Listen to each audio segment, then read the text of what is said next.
Okay, well, I will go ahead and get started. Welcome, everybody, and thank you for joining us today for this web forum discussion. I'm Marcus Plescia. I'm the Chief Medical Officer at the Association of State and Territorial Health Officials, and I'm going to be the moderator for today's session. This session is being presented by the Childhood Obesity Intervention Cost Effectiveness Study, also known as the Choices Project, which is located at the Harvard T.H. Chan School of Public Health. The Choices Project brings together key leaders in the field who work to advance healthy eating, physical activity, and health equity to understand how cost-effectiveness analysis can be a useful decision-making tool to prioritize and inform prevention efforts at the local, state, and national level.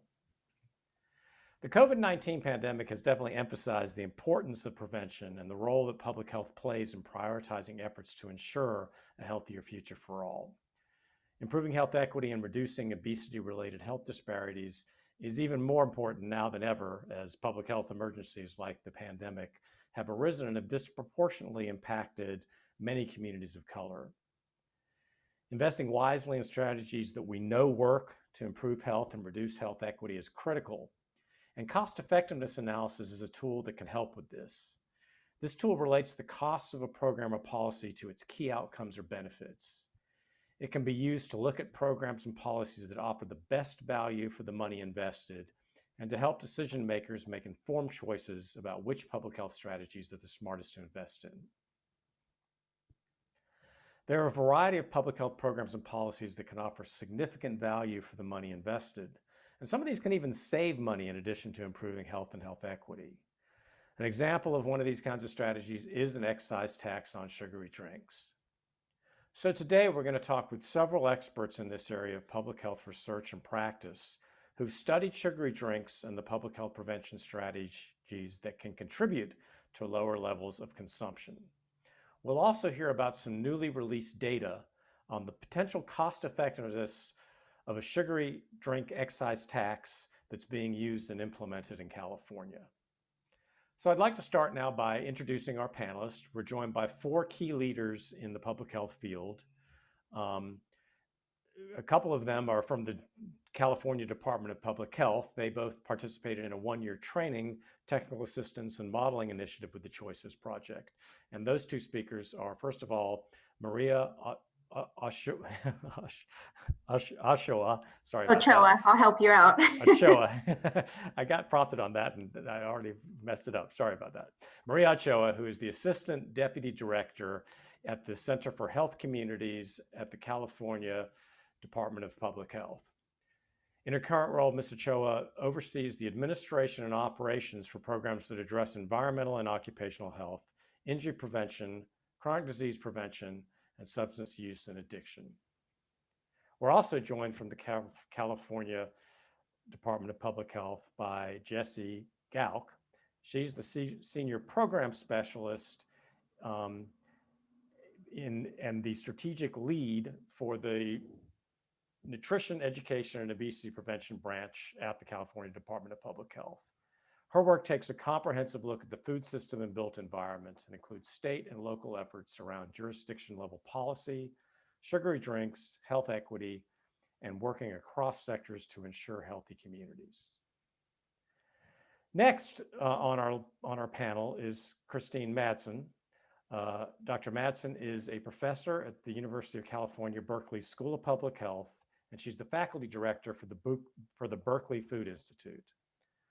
Dr. Madsen is a pediatrician and research scientist with expertise in the design and evaluation of interventions to reduce cardiovascular risk in youth and to reduce health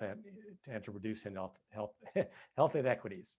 Her research team recently conducted the first study to examine the impact of Berkeley's soda tax on sugar-sweetened beverage consumption in low-income neighborhoods in Berkeley. And then our fourth panelist is Dr. Jim Krieger. Dr. Krieger is the Executive Director of Healthy Food America and is a clinical professor at the University of Washington Schools of Public Health and Schools of Medicine. He previously worked for 25 years at Public Health Seattle and King County as Chief of Chronic Disease and Prevention. He has provided technical assistance for the adoption, implementation, and evaluation of sugary drink taxes in over 40 localities and states in the United States. He was also a leader in the successful campaign to adopt a tax in Seattle and co-chaired its Sweetened Beverage Tax Community Advisory Board from 2018 to 2019. So, overview of what we'll be doing from here forward. Today's session will be a panel discussion. I personally have several questions that I'll be asking each of the panelists, but there'll be time at the end of the panel for those of you in the audience to ask questions too, if you have them. So please use the Q&A box feature anytime throughout this presentation if you have questions for the audience. If they're straightforward questions, we may just answer them right then in writing, but otherwise we'll save them towards the end and we'll try to get through all of the questions that you ask in the interim.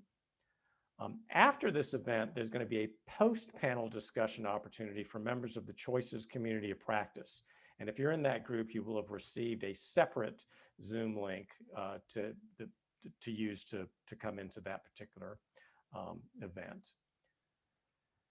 Finally, if you'd like to learn more about the Choices community of practice and how to join future discussions like this one, please visit the Choices website. And I understand the Choices website is in the chat feature of the Zoom conference right now, for those of you who want to be able to access that. The event today is intended to provide information and research to inform and educate you, the audience, about sugary drink excise taxes. We're not trying to attempt or influence any kind of legislation. So please feel free to share your questions via the QA at any time throughout the session.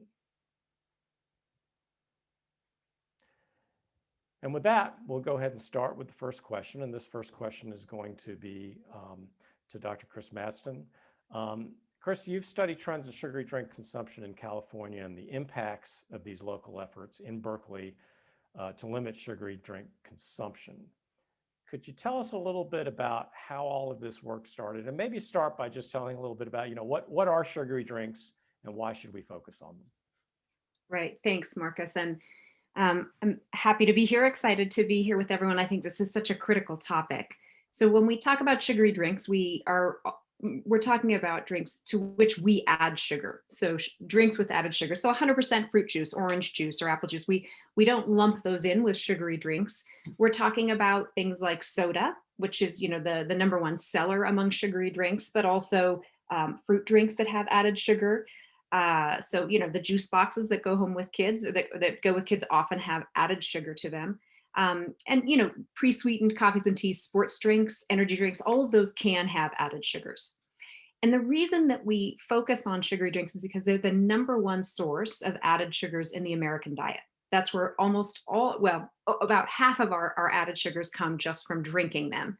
And there's no nutritive value to any of the sugary drinks that we study, and they don't fill you up. So you tend to consume a lot more of them than you should. And when we think about who's consuming them and why, it brings up this big issue of health equity. So I think there's something on the next slide potentially about this, but the issue around health equity is that the advertising around sugary drinks and junk food in general is not sort of evenly dispersed across the society. It is specifically targeted on low-income communities and communities of color, and particularly youth of color.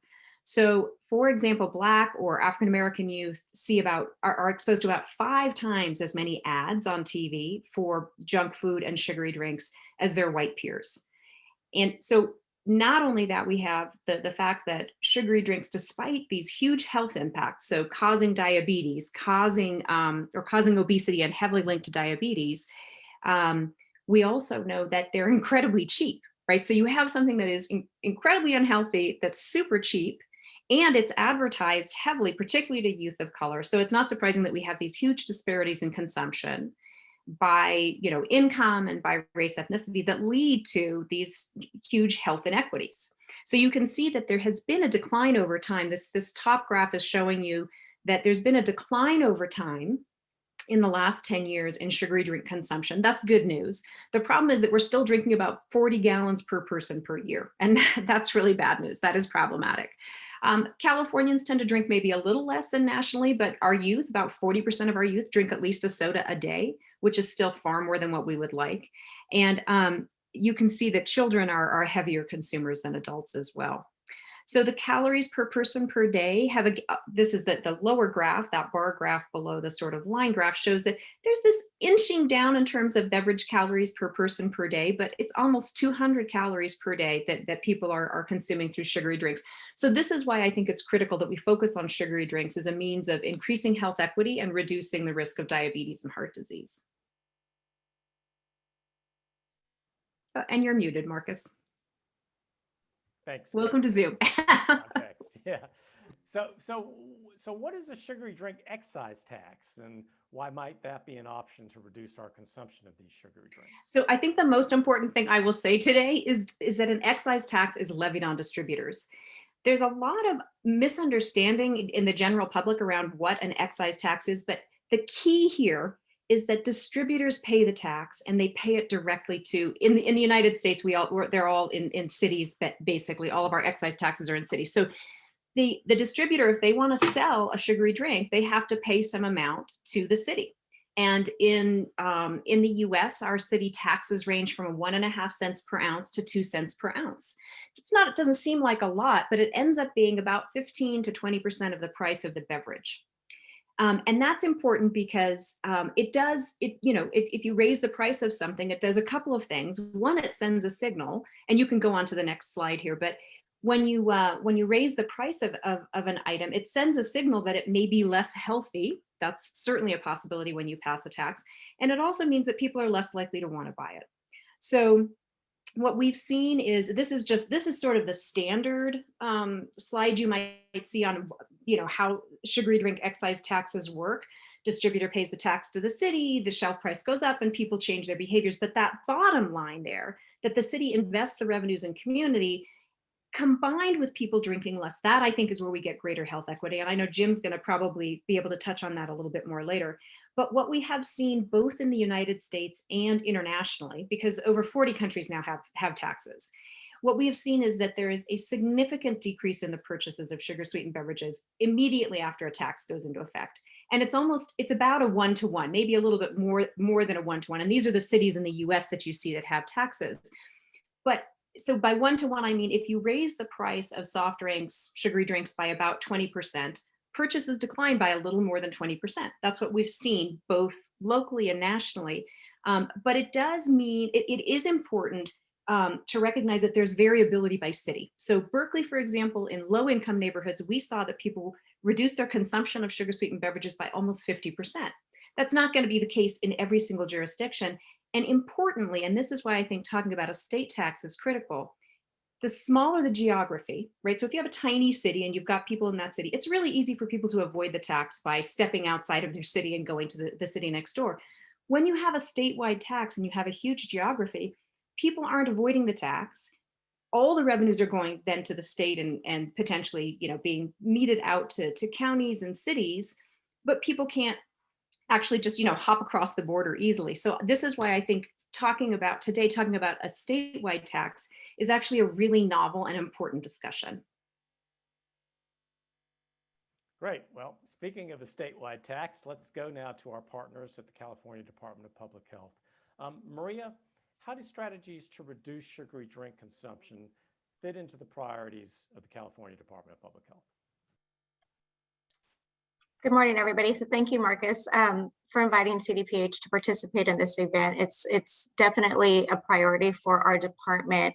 And I just want to let everybody know, typically our Deputy Director, Monica Morales, would be here today to present, but she is, I'm sure we're all aware of the pandemic, redirected working on other activities right now.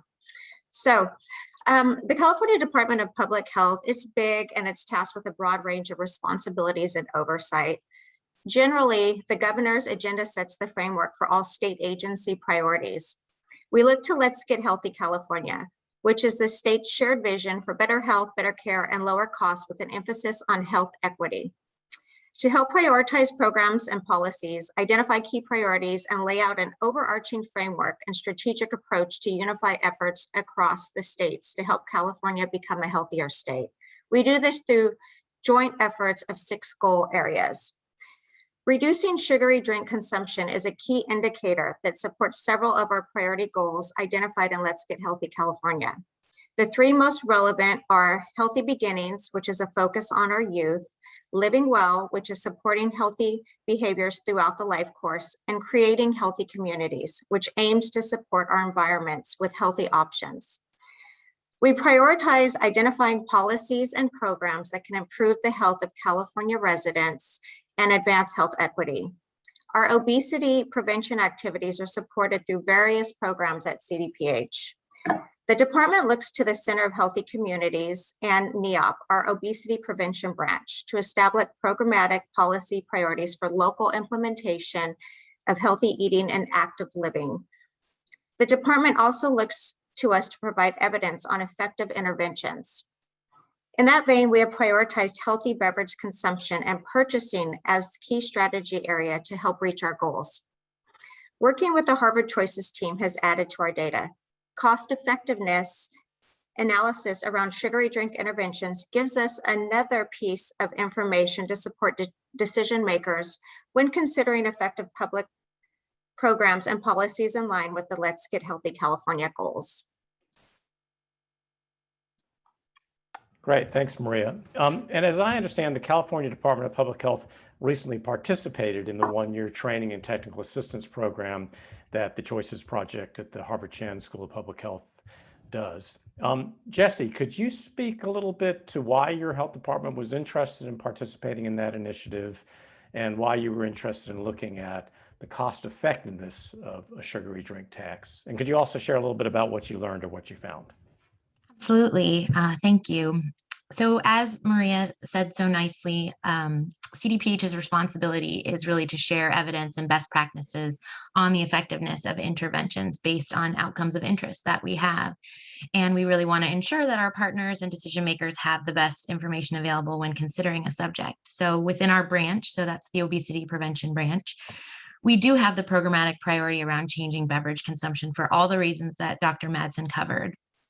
And because of our role in sharing evidence and subject matter expertise at the state level, and also our role as a funder to local health departments, for the Choices work in particular, we really wanted to focus on modeling the two interventions that they had that impact beverage consumption. And we wanted to do one at the state level and one at the local level.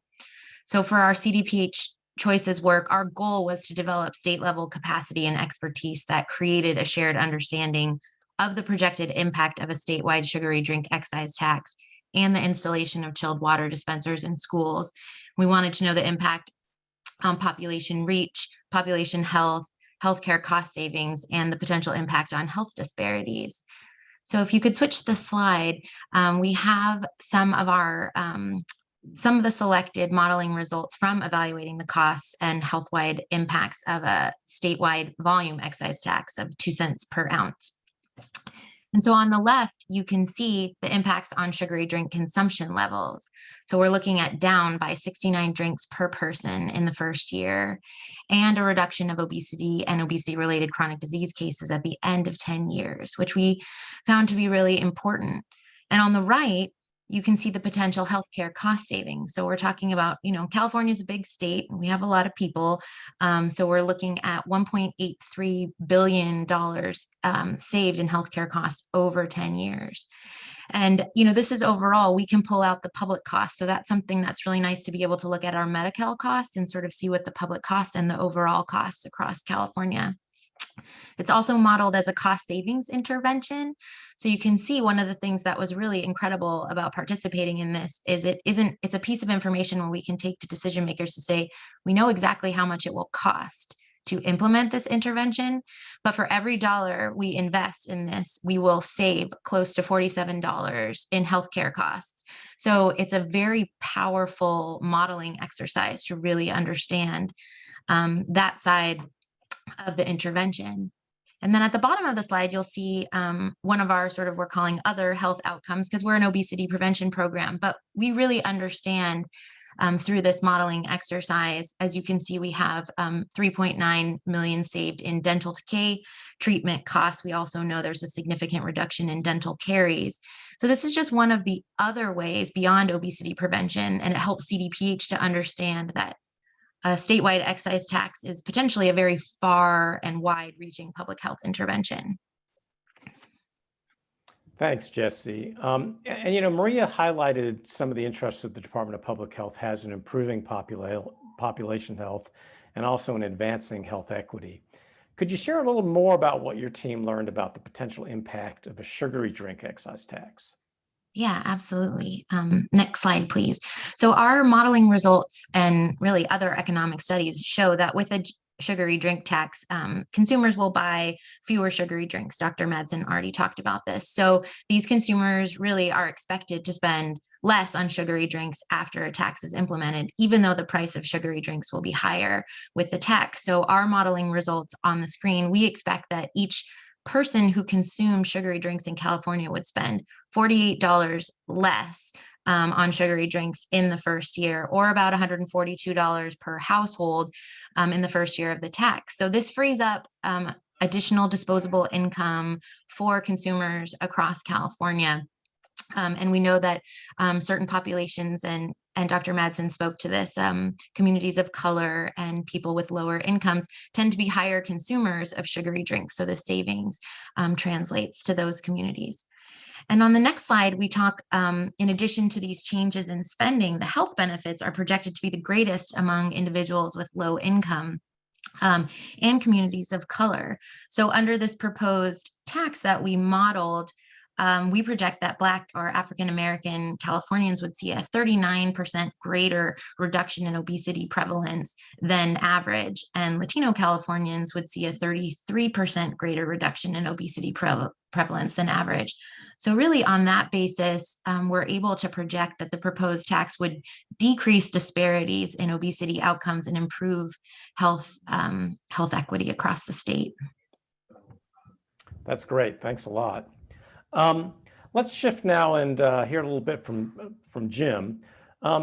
Jim, the piece that we haven't discussed yet is that sugary drink taxes not only can be considered to be a cost-saving strategy, but they can also raise significant revenue that can be used to support all kinds of other important programs. Jim, I know that you've studied how this has taken place in a number of communities. Can you tell us a little bit about what you've learned? Yeah, thanks for the question, Marcus, and great to be here with all of you. And I'll be reporting on some of the findings of some assessments that Chris and I did together to look to see how revenues are being allocated across the 7 cities with taxes in the US. But first, just to put that in context, when Choices does a cost effectiveness assessment, it uses standard guidelines that exclude the revenue generated in the cost effectiveness calculations, which is standard practice. And as we've seen, the Choices model shows that a tax in California would be cost savings with respect to healthcare costs. But while formal cost effectiveness analysis thus don't include the revenue raised from SSB taxes is substantial, and it can really be invested in many progressive strategies. For example, in California, there are estimates from the Rudd Center that a 2-cent per ounce tax would raise upwards of $1.5 billion a year for the state. And a 1.5-cent tax would raise about 1.3 billion. So that's a lot of money to invest in communities and in programs. In the current situation of the 7 US cities and the Diné Nation, the Navajo Nation, those entities are raising about $137 million a year in taxes right now. And they're allocating these revenues to fund health promotion and health equity initiatives in their communities, as particularly in those communities most affected by sugary drinks and the associated diseases, low-income communities, communities of color. So what we can see from this slide that's showing on your screen right now is across the 7 US cities, about 2/3 of them are the revenues are allocated to supporting people and communities through programs like improvements in community infrastructure, like parks and rec programs and libraries, for example. There are other things that job training, college matriculation, youth development. So ways to improve the basic infrastructure of communities. And about 1/4 of them are invested in specifically health promotion programs, most commonly in increasing people's ability to buy healthy food and beverages by, for example, subsidizing the price of fruit and vegetable purchases in supermarkets and farmers markets and elsewhere. They're also used for improving school food quality, for chronic disease prevention activities, for supporting physical activity work, access to physical activity rather, and for nutrition and health education kind of in general. But the cities have shown variation in how they've chosen to invest their revenues because each city has its unique set of needs. Its community residents have their own priorities and values about how money should be used to best benefit communities. So just give you a couple of examples from Seattle and Philly, just to put a little bit more flesh on these bones about how revenues are being used. In Seattle, we've chosen to emphasize investments in food access and health promotion, and particularly in food access. So we have invested substantially in providing subsidies for folks to buy fruits and vegetables at supermarkets like Safeway, as well as at farmers markets and smaller independent grocers and neighborhood stores. We've invested heavily in early learning, particularly in kids age 0 to 3, as well as subsidizing pre-K in a number of places. The next slide, Philadelphia, which is raising about $77 million a year, has chosen to make its primary investment in pre-K and providing subsidies to now at this point 8,000 kids for attending pre-K and benefiting pre-Ks that are predominantly owned by women and people of color, and the benefits are going to families of color as well and low-income families. It's also investing in community schools, which provide a lot of support services, not just to students, but other community members, and also creatively using the tax revenue funds to leverage bonds, which have supported multi-million-dollar efforts to renovate parks and libraries and playgrounds, things that have been suffering from neglect for many years until this revenue source became available. So in fact, 85% of all the revenues raised across all these cities are being invested in marginalized communities, communities of color, low-income communities, places that have been disproportionately affected by SSBs. And although we haven't published the data yet, I can report on a study that I've been doing with colleagues at University of Pennsylvania and University of Washington, that when you look at the amount of money paid by low-income communities in taxes, and then look at the benefits those same communities receive from these tax revenue investments, more money is going into those communities than they're paying out of taxes. So there's a net transfer of wealth from high income to low income as a result of these taxes. It's overall a progressive policy. So these taxes have a double benefit. Not only are they one of the few public health strategies that are cost savings, but they also generate revenues to invest in communities and address equity and health equity.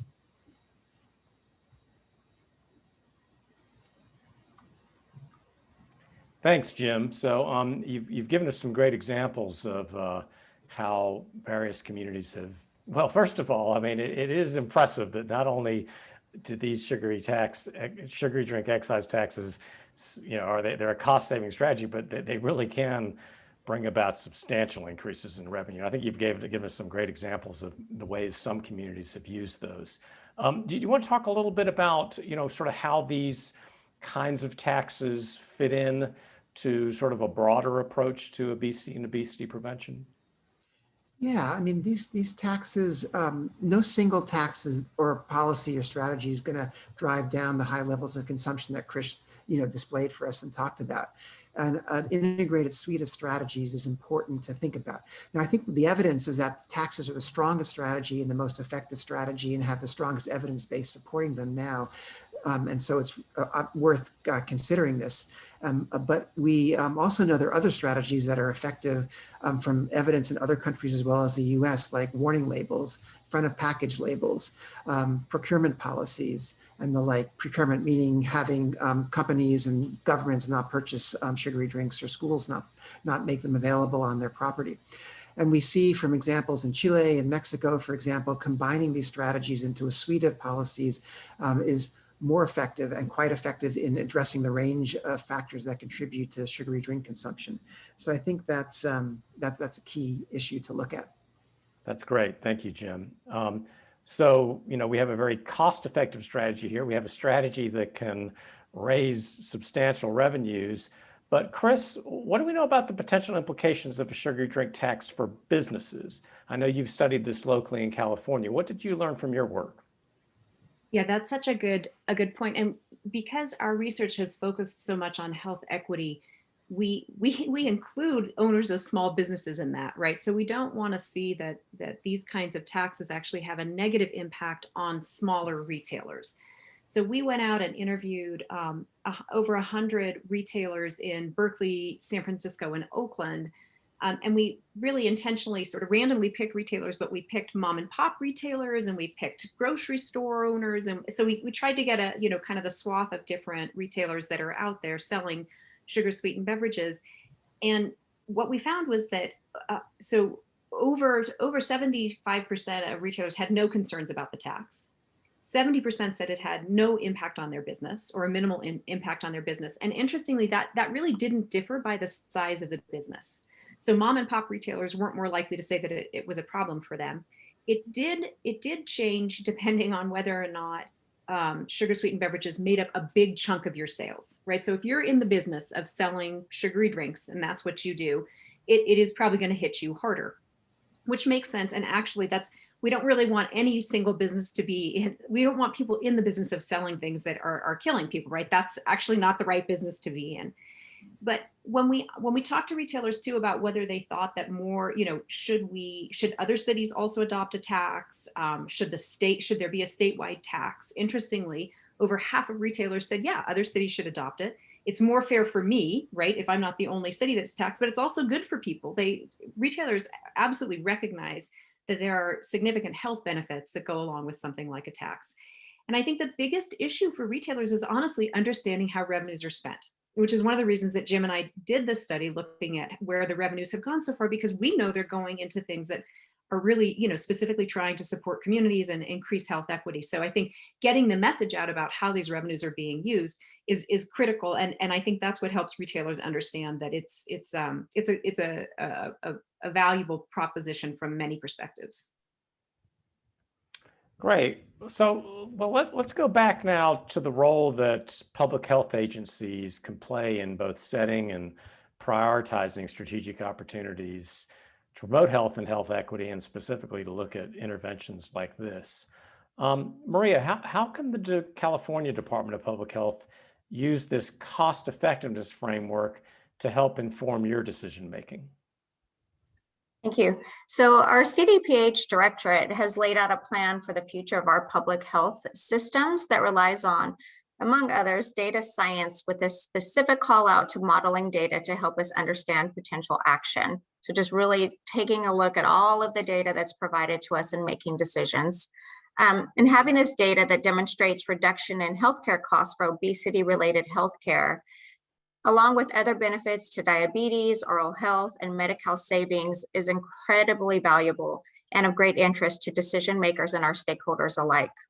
So for our work at CDPH, it helps us to understand how we can create a comprehensive approach to reducing sugary drink consumption through a variety of methods. Great. And Jessie, this next question is for you, except whoops, I lost my place here. How does this work relate to the broader community initiatives that the California Department of Public Health supports to reduce sugary drink consumption? Yeah, it's a great question. And Maria really teed this up nicely. I think, we are in the Center for Healthy Communities, and we have a cross-section of a variety of different chronic disease prevention programs. So there's a lot of us working in partnership, and really the choices work and the cost effectiveness analysis really helps us understand that and work together for shared goals. For us in obesity prevention, it helps us with our branch level twin goals of reducing sugary drink consumption and increasing access to drinking water.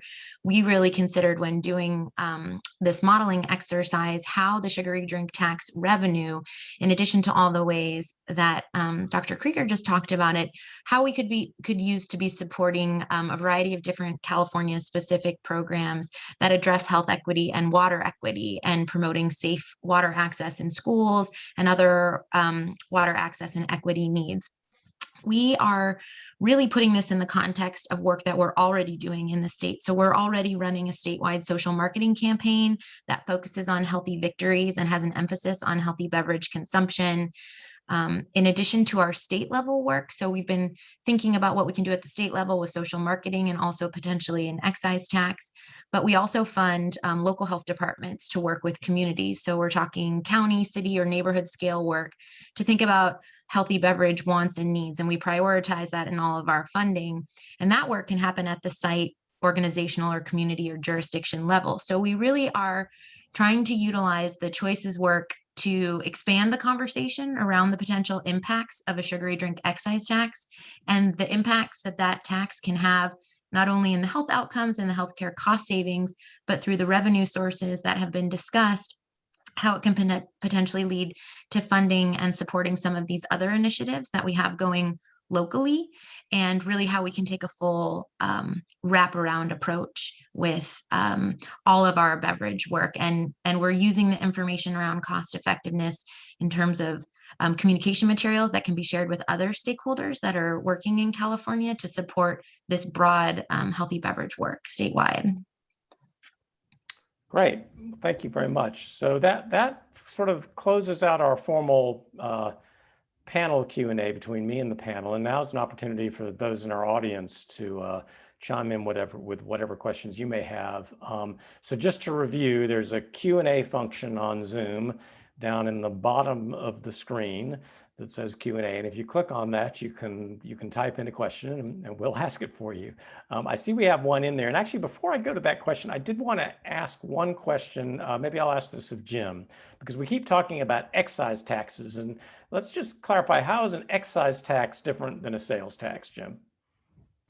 So one of the key distinctions between an excise tax and a sales tax from the point of view of making a tax work is that an excise tax shows up on the shelf price of a product, because the excise tax is placed on either the manufacturer or distributor of a sugary drink, and therefore they tend to pass it on to the consumer in the form of a higher shelf tax. We know on average about 70% of the tax is passed on to the consumer, and then when a customer is making a choice about what they're going to see, and they see the price is higher, that will potentially dissuade them from purchasing that.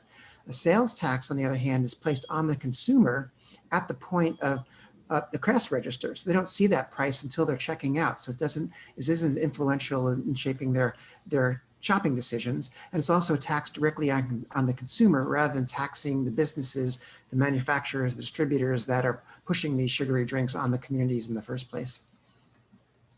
Great, thanks, Jim. So I'm going to go to the first question. Well, right now it's the one and only question we have, so I hope other people will put some questions in there. But we do have a question asking, is it grocery shops that are charged the excise tax, or the companies who deliver the sugar-sweetened beverages to the grocery shops? Jim, you want to take a shot at that too? Yeah, I mean, I think, I alluded to that. The tax in every case in the US so far has been an excise tax placed on distributors of the product. So basically the way the production chain works is that Coca-Cola produces syrup. It goes out to the bottlers, for example, and then the bottlers then add carbonated water, and then it goes and gets distributed by trucks to distributors, who then resell it to all the stores, the retail stores. So the point of taxation thus far has been on the distributors, the ones who are sending it out to the retailers. And what they do, as I mentioned, is they oftentimes just up the price they charge to the retailers, and the retailers in turn increase the price they charge to the consumers. But the tax is on the distributor in the US at this point. In other countries where there are national taxes, there's some variability. It's on the manufacturers, and that certainly could work in a large state like California, or it could work in the US overall. But for the local taxes right now in the US, it's on distributors. And if I could just add on, Yeah, I think go ahead, one of Chris. the things that's, well, and I mean, so Chisom, I'm not sure how you say your name, but thank you for this question, because what we don't emphasize, because public health people are not great at framing. We're not spin doctors. That's not what we do, right? We just try and do the good work, right? And make a difference. And honestly, industry, they're all about spin. That's how they sell their products. That's what they're supposed to do. I wouldn't say that that's necessarily a bad thing. But the fact is that they're selling products that are killing people, and that raise the costs, right? The healthcare costs for everybody by a significant amount. And that's what Jessie and Maria were just talking about, that the whole choices exploration says it's incredibly cost effective. It actually reduces the costs for everyone. It reduces the burden on society. When you institute an excise tax, all you're doing is holding that industry accountable a little bit for the harms that its products cause, right? So I'm actually less interested in how we are, raising the price to consumers and having consumers buy less. I think that's great. I'm much more interested in just holding the beverage industry accountable for the harms that its products cause. That's a really key point to emphasize. And I think it gets lost. And that's why people like Chisholm have these questions. Wait, who's actually paying it? Where is it actually being paid? It's holding the distributor accountable. And that's how I think about it. That's great. So we're still looking for the audience to send us some more questions. While we're waiting, I'm sure somebody will come up with something while we're waiting. I had another question from Maria and Jessie.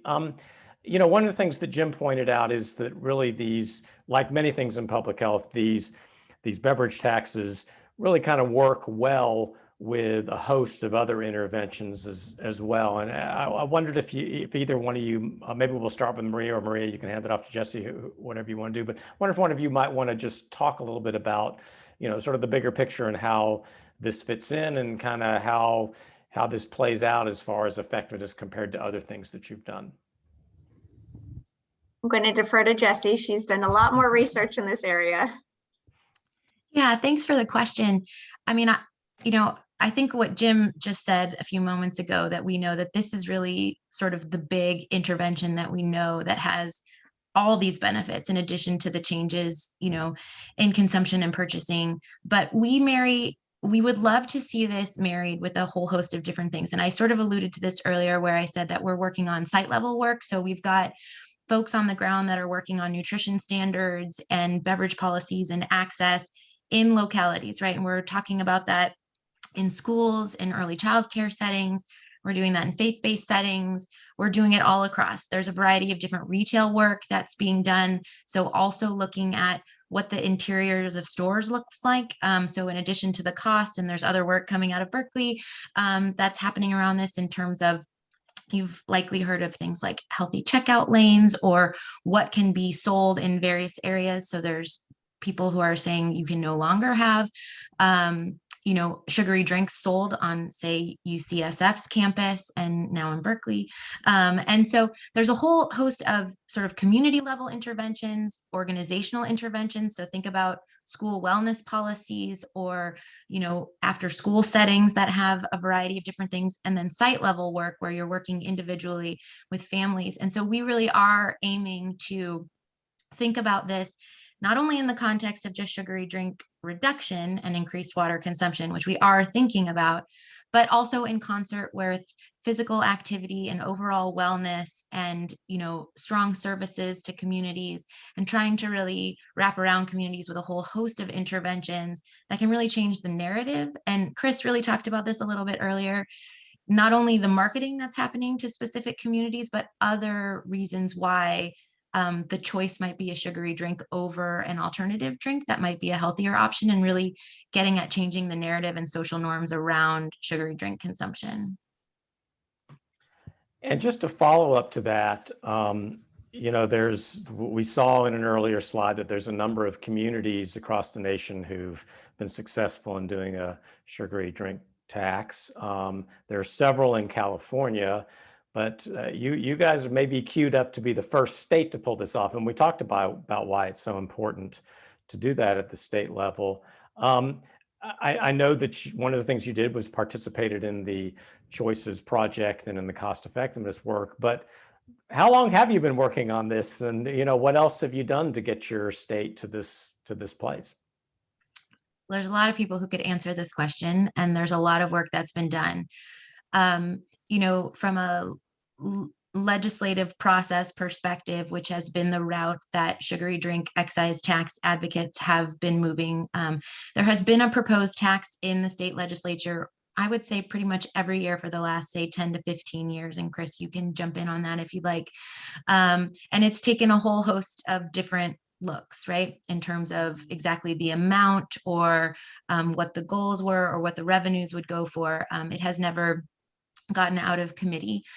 So it has been in play in California for a long time.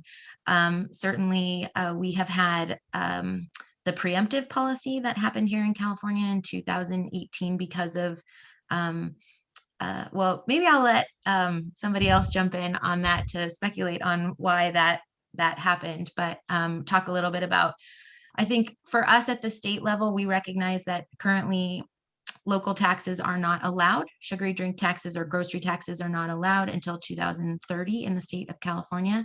but a state tax is still viable. So it does allow us at the State Department of Public Health to continue to talk about the effectiveness and the opportunity that a state excise tax provides from a public health perspective and a cost savings perspective across the state of California. I'd just like to add that California is not alone. So a number of states this legislative session are continuing to work on tax bills. The furthest along is Rhode Island, for example, and they actually have enough votes in the House and Senate to pass the bill. So there's one more committee hearing to get out of, and then maybe we'll see the first state tax in the country happen in Rhode Island. Maybe not, I don't know. And there are also quite a number of cities across the country that are lined up to consider taxes either later this year or early in 2022. So I think that the efforts to pass taxes are continuing both in California at the state level, as well as in other states and communities across the country. So the race is on, and there is a question here that I think you've sort of answered, Jim, but when would this happen? Next year or a few years? California, when in your best scenario, when do you think this might come to pass? Well, I would defer to my California colleagues to look at the crystal ball for California.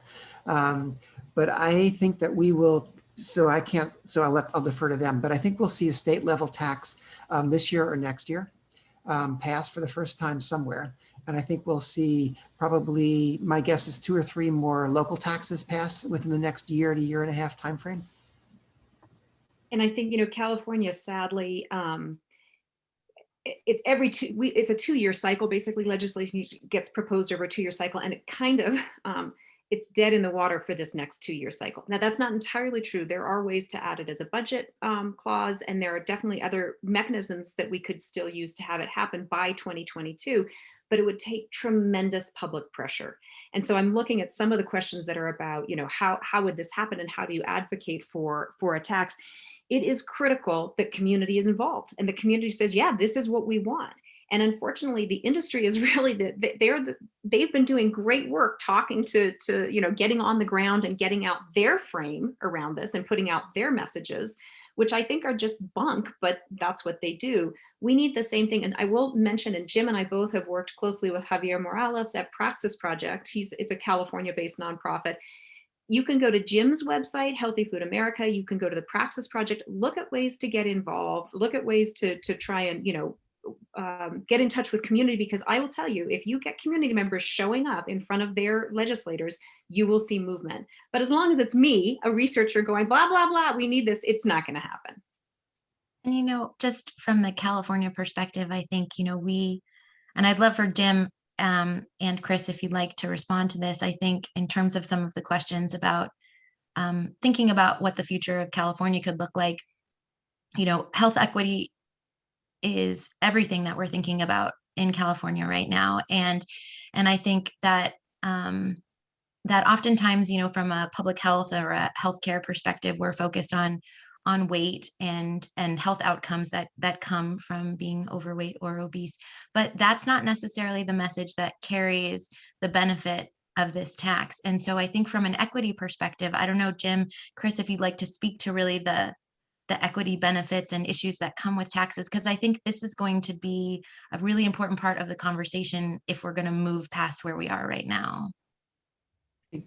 Jessie, that's a really important point. And actually, one of the industry's strongest opposition tactics is to use the equity argument and try to turn it against the tax, using misinformation and false information and trying to drive wedges between white people and Black people and Latinx people, within Black communities. And we've seen that play out most recently in DC, for example, where the race tactic was used by industry effectively to derail the tax. It just got withdrawn last week, sadly. But for me, thinking about what does equity mean for a tax, when you look at the net impact of taxes, if designed correctly, they are progressive policies overall. And that's the important message there. when a tax is designed so that the revenues are invested, and they are being invested, as we've seen, in the communities disproportionately affected by the diseases associated with SSBs and that are targeted for marketing, as Chris mentioned, by SSBs. And when the members of those communities have leadership and agency in deciding what those revenues should be invested in, because they're on the ground and know best in many ways from their lived experiences what their communities need. If those principles are adhered to in the design of a tax policy and the implementation of tax policy, it will be a pro-equity policy. When you start even considering and contemplating a tax, the community leaders from the impacted communities need to be at the table to just make the decision about whether to go forward with a tax. And they need to be at the decision about what those tax revenues are best used for. And if that's done with respect and authenticity, the taxes will be equitable, and they will have the support of people of color, leaders from low-income communities, and the advocates there. And I think that's kind of the key to making this a work move forward in an equitable fashion. Chris might have more to add to that, though. Marcus, you're muted if you were trying to. I was just saying I wanted to give you a chance to answer that one too, Chris. I know, I think Jim has said it really well. And I just want everyone to remember that there's always spin on these things, right? And that we continue to buy into certain frames about regressive, but Jim is saying that it's highly progressive. I think one thing that I would say is the key partners at the table. So if you want to try and have an impact and move forward a state tax, some of the really key players are labor and health. So if you can get insurance companies to sort of buy into this and push behind this, or labor, particularly unions, right? So the food service unions and drivers, those are the places where that's all the pressure that we need on legislators. If we have clear messages that some of these key unions and key, partners would support, I think we could move forward. So seriously, who do you know? Like who's in your network that you can kind of get involved and bring that to your local legislator, and then we can move that up the chain. Again, reach out to Jim, reach out to me, reach out to Javier Morales at Praxis Project. We're always happy to help people, come together. Yeah, that's great. And it sounds like one of the things that you're both really trying to reinforce is that we really need to begin to kind of reframe this narrative at the community level and reframe it so that we can make this an easier decision for local decision makers. So I just want to add one more thing, that for the folks that are interested in the California specific data, we do have the choices report. So we do have all of the specific data. So if you are, working in communities in California and it's helpful for you to understand what the projected outcomes are like, that report is available in the, public domain. Oh, it looks like somebody just popped it into the chat. So, take that information and share it as needed. Great. Well, we are now down to the last little bit of our panel, and I wanted to give a chance just to wrap up the conversation and give each of you a few minutes just to share in 30 seconds or so anything that you want to kind of reemphasize or that you feel like we haven't discussed that's important that you'd like to highlight on this topic. So we'll start with Maria.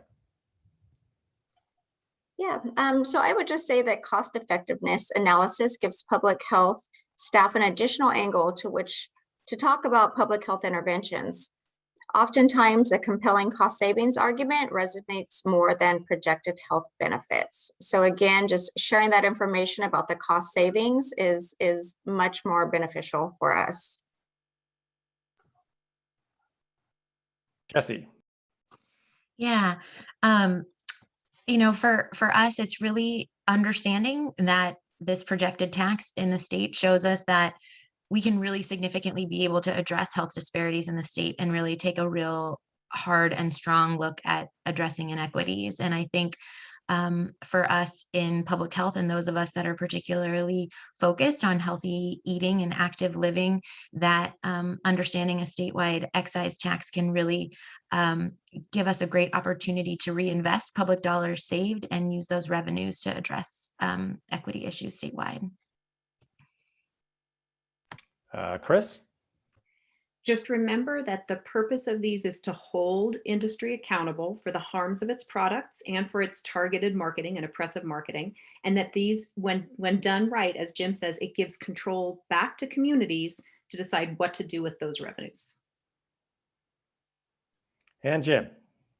Yeah, just taking off where Chris left off, I think the taxes are a really effective strategy, and industry knows it, and they will fight bitterly and aggressively and dishonestly to defeat these taxes. So be prepared to take on industry. And again, there's lots of help for doing that, but be prepared for an industry vigorous opposition.